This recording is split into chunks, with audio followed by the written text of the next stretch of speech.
Hi hello ಎಲ್ಲರಿಗೂ ನಮಸ್ಕಾರ. ಕಾಮನಬಿಲ್ಲು ಕಥಾಗುಚ್ಛ YouTube ಚಾನಲ್ಗೆ ಸ್ವಾಗತ. ಇನ್ನೂ ಯಾರೆಲ್ಲ ಈ ಚಾನಲ್ಗೆ ಸಬ್ಸ್ಕ್ರೈಬ್ ಮಾಡದೆ ಕತೆ ಕೇಳ್ತಾ ಇದ್ದೀರೋ ಪ್ಲೀಸ್ ಸಬ್ಸ್ಕ್ರೈಬ್ ಮಾಡಿ ಕತೆ ಕೇಳಿ. ಹಾಗೆ ನನ್ನ ಈ ಕತೆ ನಿಮಗೆ ಇಷ್ಟ ಆದರೆ ಲೈಕ್ ಮಾಡಿ, ಕಮೆಂಟ್ ಮಾಡಿ, ಶೇರ್ ಮಾಡಿ.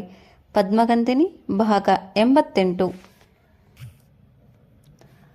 ಅಷ್ಟರಲ್ಲಿ ಪೊಲೀಸಿನವರು ವಿರೂಪಾಕ್ಷ ಅವರ ಕೈಗೆ ಬೇಡಿಯನ್ನು ತೊಡಿಸಿ ಅವರನ್ನು ಮನೆಯಿಂದ ಹೊರಗೆ ಕರೆದುಕೊಂಡು ಹೋಗಬೇಕಾದರೆ 1 ನಿಮಿಷ ಎಂದು ತಡೆದಿದ್ದಳು ಧೃತಿ.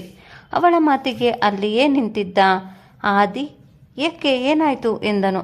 1 ನಿಮಿಷ ಬಂದೆ ಎಂದು ಅಡಿಗೆ ಮನೆಗೆ ಹೋದವಳು ಅರಿಶಿಣದ ಕೊನೆಯನ್ನು ಒಂದು ದಾರಕ್ಕೆ ಕಟ್ಟಿಕೊಂಡು ಬಂದು ತನ್ನ ತಂದೆಯ ಮುಂದೆ ನಿಂತಳು. ನಮ್ಮ ಹಿಂದೂ ಸಂಪ್ರದಾಯದ ಪ್ರಕಾರ ಚಿನ್ನದ ತಾಳಿಗಿಂತ ಅರಿಶಿಣದ ಕೊನೆಗೆ ಹೆಚ್ಚು ಪ್ರಾಶಸ್ತ್ಯವನ್ನು ನೀಡುತ್ತಾರೆ. ಅವಳು ತಾಳಿಯನ್ನು ಕೈಯಲ್ಲಿ ಹಿಡಿದಿರುವುದನ್ನು ನೋಡಿದವರು ಎಲ್ಲರಿಗೂ ಆಶ್ಚರ್ಯವೇ. ಪ್ರಮೀಳಾ ಕೈ ಹಿಡಿದು ವಿರೂಪಾಕ್ಷ ಅವರ ಮುಂದೆ ತಂದು ನಿಲ್ಲಿಸಿ ಆ ತಾಳಿಯನ್ನು ಮುಂದೆ ಚಾಚುತ್ತಾ ಕಟ್ಟು ಇದನ್ನು ಇವರಿಗೆ ಎಂದಳು. ಅವಳ ಮಾತನ್ನು ಕೇಳಿದ ಆದಿಗೆ ಕೋಪ ಬಂದು ಬಿಟ್ಟಿತು. ಅವಳ ಬಳಿಗೆ ಹೋದವನು, ಧೃತಿ, ಇದೆಂತಹ ಹುಚ್ಚಾಟ ನಿನ್ನದು, ಈ ಸಮಯದಲ್ಲಿ ಇದೆಲ್ಲ ಬೇಕಾ ಎಂದನು. ನಾನು ಸರಿಯಾದದ್ದನ್ನೇ ಮಾಡುತ್ತಿದ್ದೇನೆ. ಇವರು ಹೋಗಿ ಜೈಲಿನಲ್ಲಿ ಕುಳಿತರೆ ಇವಳ ಗತಿಯೇನು? ಈಗಾಗಲೇ ಇವರಿಬ್ಬರದು ಅನೈತಿಕ ಸಂಬಂಧ ಎಂದು ಇಡೀ ಊರಿಗೆ ಗೊತ್ತಾಗಿದೆ. ಮುಂದೆ ಇವಳನ್ನು ಜನರು ನೋಡುವ ದೃಷ್ಟಿಕೋನವೇ ಬದಲಾಗುತ್ತದೆ. ನನ್ನನ್ನು ಇಷ್ಟು ದಿನ ಏಕೆ ಓಡಿ ಹೋದವಳ ಮಗಳು ಎಂದು ಕರೆಯುತ್ತಿದ್ದರೋ ಅವನನ್ನು ಕೂಡ ಇನ್ನು ಮುಂದೆ ಅಕ್ರಮ ಸಂಬಂಧಕ್ಕೆ ಹುಟ್ಟಿದವನು ಎಂದು ನಿಂದನೆ ಮಾಡುತ್ತಾರೆ. ಇಷ್ಟು ದಿನ ನಾನು ಅನುಭವಿಸಿದ ನೋವನ್ನು ಮುಂದೆ ಇವನು ಅನುಭವಿಸಬೇಕಾಗುತ್ತದೆ. ತಪ್ಪು ಮಾಡಿದವರು ಶಿಕ್ಷೆ ಅನುಭವಿಸುವುದರಲ್ಲಿ ನ್ಯಾಯ ಇದೆ. ಆದರೆ ತಪ್ಪೇ ಮಾಡದೆ ಶಿಕ್ಷೆ ಅನುಭವಿಸುವುದು ಯಾವ ನ್ಯಾಯ ಹೇಳಿ? ಅದಕ್ಕೆ ಈ ನಿರ್ಧಾರ ಮಾಡಿದ್ದೇನೆ ಎಂದು ಪ್ರಮೀಳಾಳ ಮಗ ಗುರುವನ್ನು ನೋಡಿಕೊಂಡು ಹೇಳಿದಳು. ಧೃತಿ ಹೇಳಿದ ಮಾತು ಕೇಳಿದ ಗುರುವಿಗೆ ಅವಳ ಒಳ್ಳೆಯತನ ನೋಡಿ ಕಣ್ಣಿನಲ್ಲಿ ನೀರು ಇಳಿದಿದ್ದವು. ತಾನೇ ಅಪಾರ ದುಃಖದಲ್ಲಿರುವ ಹುಡುಗಿ ಇನ್ನೊಬ್ಬರು ನೋವು ಪಡಬಾರದು ಎಂದು ಯೋಚಿಸಿ ಅಲ್ಲಿಯೂ ತನ್ನ ಮಾನವೀಯತೆಯನ್ನು ಮೆರೆದಿದ್ದಳು. ಈ ನಿರ್ಧಾರ ಮಾಡಿರುವುದನ್ನು ನೋಡಿ ಎಲ್ಲರೂ ಧೃತಿಯೆಡೆಗೆ ಮೆಚ್ಚುಗೆಯ ನೋಟ ಹರಿಸಿದರು. ಧೃತಿಯ ಮಾತಿಗೆ ಎದುರಾಡದೆ ಅವಳಿಂದ ತಾಳಿಯನ್ನು ತೆಗೆದುಕೊಂಡರು. ಆದಿ ಕಣ್ಣಿನ ಸನ್ನೆಯಲ್ಲಿಯೇ ಪೊಲೀಸಿನವರಿಗೆ ಅವರ ಕೈಯಲ್ಲಿದ್ದ ಬೇಡಿ ತೆಗೆಯಲು ಹೇಳಿದನು. ಆದಿಯ ಆಜ್ಞೆಯಂತೆ ಪೊಲೀಸಿನವರು ವಿರೂಪಾಕ್ಷ ಅವರ ಕೈಯಲ್ಲಿದ್ದ ಬೇಡಿ ತೆಗೆದಿದ್ದರು. ಎಲ್ಲರ ಸಮ್ಮುಖದಲ್ಲಿ ಪ್ರಮೀಳಾಳ ಕುತ್ತಿಗೆಗೆ 3 ಗಂಟು ಹಾಕಿದ್ದರು ವಿರೂಪಾಕ್ಷ. ಪ್ರಮೀಳಾ ಅಂತೂ ಕಣ್ಣಲ್ಲಿ ನೀರು ತುಂಬಿಕೊಂಡು ನಿಂತಿದ್ದಳು. ವಿರೂಪಾಕ್ಷ ಅವರ ಕೈಯಿಂದ ತಾಳಿ ಕಟ್ಟಿಸಿಕೊಳ್ಳಬೇಕು ಎನ್ನುವುದು ಎಷ್ಟೋ ವರ್ಷಗಳ ಆಸೆ ಇಂದು ನೆರವೇರಿತು. ಪ್ರಮೀಳಾಳಿಗೆ ತಾಳಿ ಕಟ್ಟಿ ಧೃತಿಯೆಡೆಗೆ ತಿರುಗಿದ ವಿರೂಪಾಕ್ಷ ಅವರು, ಧೃತಿ, ನಾನು ಮಾಡಿರುವುದು ಸಣ್ಣ ತಪ್ಪಲ್ಲ ಎಂದು ನನಗೆ ತುಂಬ ಚೆನ್ನಾಗಿ ಗೊತ್ತು. ನಾನು ಮಾಡಿದ ತಪ್ಪು ಸಮಾಜಕ್ಕೆ ತಿಳಿದರೆ ಎಲ್ಲಿ ನನ್ನ ಮರ್ಯಾದೆ ಹೋಗುತ್ತದೆಯೋ ಎನ್ನುವ ಯೋಚನೆಯಿಂದ ಹಾಗೆ ಮಾಡಿದೆ. ದಯವಿಟ್ಟು ನನ್ನನ್ನು ಕ್ಷಮಿಸುತ್ತೀಯಾ ಎಂದು ಧೃತಿಯ ಮುಂದೆ ನಿಂತು ಕೈ ಮುಗಿದಿದ್ದರು. ಅವರ ಮಾತು ಕೇಳಿದವರಿಗೆ ಕೋಪ ತಾರಕಕ್ಕೇರಿತು. ನಿನ್ನ ತಪ್ಪನ್ನು ಮುಚ್ಚಿ ಹಾಕಲು ನನ್ನ ತಾಯಿಯನ್ನು ಬಲಿ ಪಡೆದೆಯಾ? ಈ ಸಮಾಜದ ಮುಂದೆ ನೀನು ಮಾತ್ರ ಮೇರು ವ್ಯಕ್ತಿಯಾಗಿ ಕಾಣಬೇಕು. ಅದೇ ನನ್ನ ತಾಯಿ ಓಡಿ ಹೋದವಳು, ನಡತೆಗೆಟ್ಟವಳು ಎನ್ನುವ ಪಟ್ಟ ಹೊತ್ತುಕೊಂಡು ಕೆಟ್ಟವಳಾಗಬೇಕು ಅಲ್ವಾ? ಕ್ಷಮೆ. ನನ್ನ ಕೊನೆ ಉಸಿರಿರುವ ತನಕ ಅದು ನಿನಗೆ ಸಿಗುವುದಿಲ್ಲ ಎಂದವಳು ಅಲ್ಲಿ ನಿಲ್ಲದೆ ಮತ್ತೆ ತನ್ನ ತಾಯಿಯ ಸಮಾಧಿಯ ಬಳಿ ಹೋಗಿದ್ದಳು. ಇನ್ನೂ ತಡ ಮಾಡದೆ ಪೊಲೀಸಿನವರು ವಿರೂಪಾಕ್ಷ ಅವರನ್ನು ಕರೆದುಕೊಂಡು ಹೋಗಿದ್ದರು. ಮನೆಯ ಬಳಿ ಬಂದಿದ್ದಂತಹ ಜನರೆಲ್ಲರೂ ನಿಧಾನವಾಗಿ ಅಲ್ಲಿಂದ ಚೆದುರು ಹೋಗಿದ್ದರು. ಆಗಲೇ ಕತ್ತಲಾಗಿದ್ದರಿಂದ ಗಾಯತ್ರಿ ಕೂಡ ಅವರ ಮನೆಗೆ ಹೊರಟು ಹೋಗಿದ್ದರು. ಇನ್ನು ಆ ಮನೆಯಲ್ಲಿ ಉಳಿದಿದ್ದು ದತ್ತಾತ್ರೇಯ, ಆದಿ, ಧೃತಿ, ಸುಲೋಚನಾ, ಪ್ರಮೀಳಾ ಹಾಗೂ ಅವಳ ಮಗ ಗುರು. ಪ್ರಮೀಳಾಳಿಗೆ ಅದೇಕೋ ಆ ಮನೆಯನ್ನು ಬಿಟ್ಟು ಹೋಗಲು ಮನಸ್ಸಾಗದೆ ಅಲ್ಲಿಯೇ ಉಳಿದಿದ್ದಳು. ಬೀಸುತ್ತಿದ್ದ ತಂಗಾಳಿಗೆ ಮುಖವೊಡ್ಡಿ ತಾಯಿಯ ಮಡಿಲಿನಲ್ಲಿ ಮಲಗಿರುವ ಹಾಗೆ ಆ ಕಟ್ಟೆಯ ಮೇಲೆ ಮಲಗಿದ್ದವಳನ್ನು ನೋಡಿದ ಆದಿಗೆ ಕರುಳು ಹಿಂಡಿದಂತಾಗಿತ್ತು. ಹೆಚ್ಚು ಹೊತ್ತು ಇವಳನ್ನು ಇಲ್ಲಿಯೇ ಬಿಡಲು ಆಗುವುದಿಲ್ಲ ಎಂದು ಯೋಚಿಸಿದವನು ತನ್ನ ಮಾವನ ಬಳಿಗೆ ಬಂದು, ಮಾವ, ಧೃತಿಯನ್ನು ಸಮಾಧಾನ ಮಾಡಿ ಕರೆದುಕೊಳ್ಳಿ ಹೋಗೋಣ ಎಂದನು. ತಾಯಿಯ ಸತ್ಯವನ್ನು ತಿಳಿದ ಮಗು ಒಂದೇ ಸಮ ದುಃಖ ಪಡುತ್ತಿದೆ. ನಾನು ಹೇಗೆ ತಾನೇ ಸಮಾಧಾನ ಮಾಡಲು ಆಗುತ್ತದೆ ಆದಿ? ನನ್ನಿಂದ ಆಗುವುದಿಲ್ಲ. ನಾನು ಕರೆದರೆ ಅವಳು ಬರುತ್ತಾಳಾ ಎಂದರು. ಅವರ ಎದೆಯಲ್ಲೂ ಕೂಡ ಅಷ್ಟೇ ದುಃಖ ತುಂಬಿದೆಯಲ್ಲ. ಹಾಗೆಲ್ಲ ಹೇಳಬೇಡಿ ಮಾವ, ನಿಮ್ಮಿಂದ ಮಾತ್ರ ಅವಳನ್ನು ಸಮಾಧಾನ ಮಾಡಲು ಸಾಧ್ಯ. ನೀವು ಕರೆದರೆ ನಿಮ್ಮ ಜೊತೆ ಖಂಡಿತ ಅವಳು ಬರುತ್ತಾಳೆ ಎಂದು ದತ್ತಾತ್ರೇಯ ಅವರಿಗೆ ಧೈರ್ಯ ತುಂಬಿದನು. ಆದಿಯ ಅಣತಿಯಂತೆ ತಾಯಿಯ ಸಮಾಧಿಯ ಮೇಲೆ ಮಲಗಿದ್ದವಳನ್ನು ಧೃತಿಪುಟ ಎಂದು ಅವಳ ತಲೆ ನೀವಿದ್ದರು.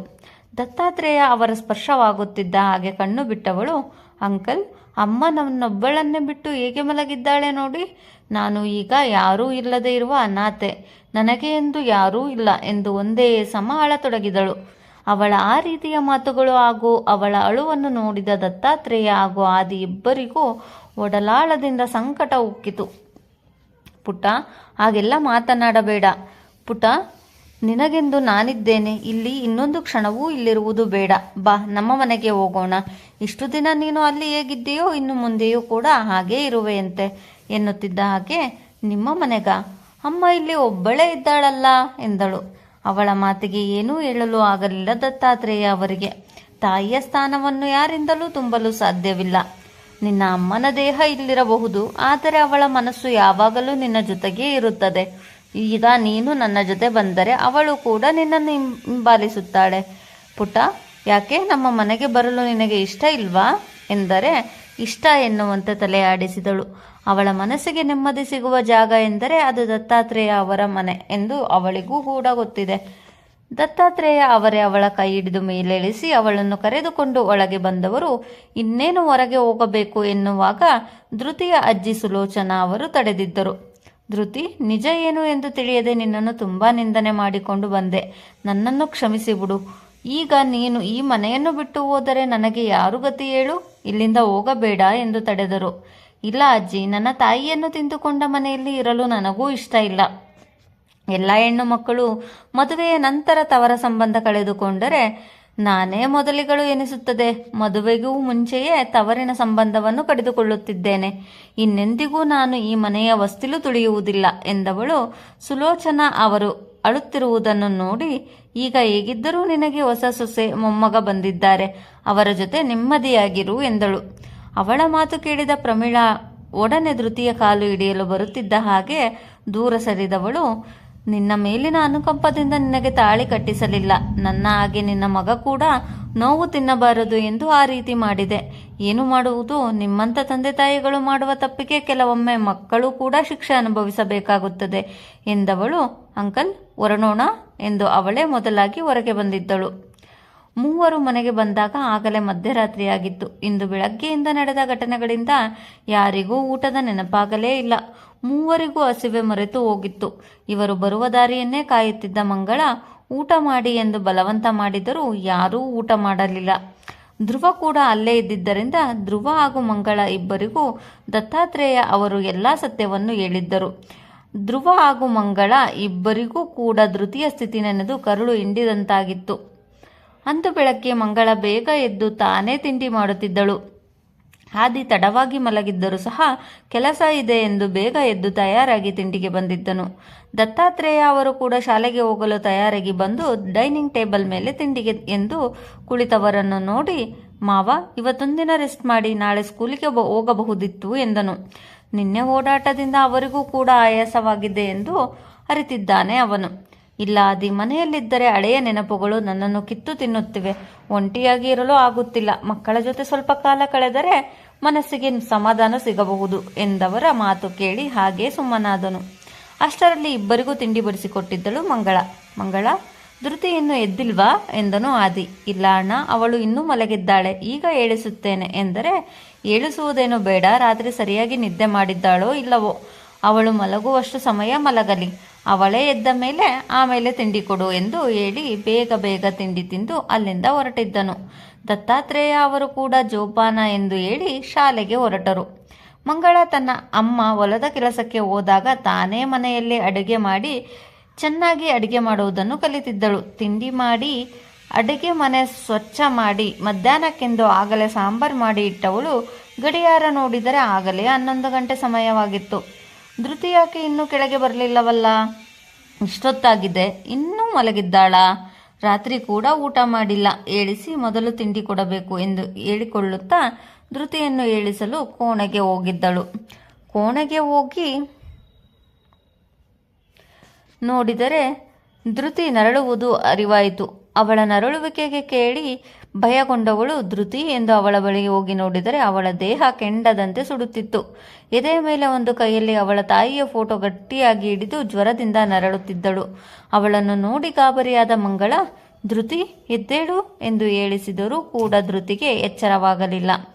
ಧ್ರುವ ಕೂಡ ಬೆಳಗ್ಗೆ ತಿಂಡಿಯನ್ನು ತಿನ್ನದೆ ಮನೆಗೆ ಹೋಗುತ್ತೇನೆ ಎಂದು ಹೊರಟು ಹೋಗಿದ್ದನು. ಈಗ ಮನೆಯಲ್ಲಿ ಮಂಗಳಳನ್ನು ಬಿಟ್ಟರೆ ಯಾರೂ ಇರಲಿಲ್ಲ. ಈಗ ಏನು ಮಾಡುವುದು ಎಂದು ತೋಚದೆ ಕಂಗಾಲಾಗಿದ್ದವಳಿಗೆ ಆದಿ ನೆನಪಾಗಿದ್ದನು.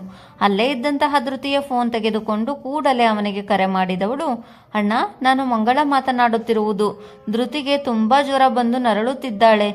ನಾನು ಎಚ್ಚರ ಮಾಡಿದರೂ ಎಚ್ಚರವಾಗುತ್ತಿಲ್ಲ. ನನಗೇಕೋ ಭಯವಾಗುತ್ತಿದೆ ಎಂದು ಒಂದೇ ಉಸಿರಿಗೆ ಹೇಳಿದಳು. ಧನ್ಯವಾದ.